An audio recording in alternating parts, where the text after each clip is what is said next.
after Reagan's victory, in 1981, Reagan aide Lee Atwater gave an interview where he was asked about the Southern strategy. Although Atwater denied any racial pandering by Reagan, the interview asked a question, quote, "But the fact is, isn't it, that Reagan does get to the Wallace voter, to the racist side of the Wallace voter, by doing away with legal services, by cutting down on food stamps?" This was Atwater's response to that question. Here's how I would approach that issue as a statistician or a political scientist, or no, as a psychologist, which I'm not, is how abstract you handle the race thing. In other words, you start out, and now y'all aren't quoting me on this. All right, I won't do it. You start out in 1954 by saying by 1968 you can't say that hurts your backfire, so you say stuff like forced busing, states' rights, and all that stuff.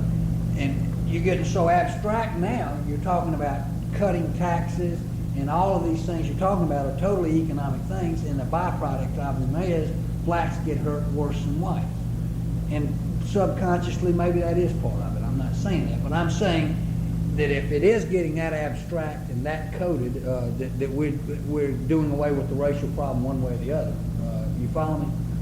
Because obviously sitting around saying we want to cut taxes, we want to cut this, and we want is much more abstract than even the busing thing,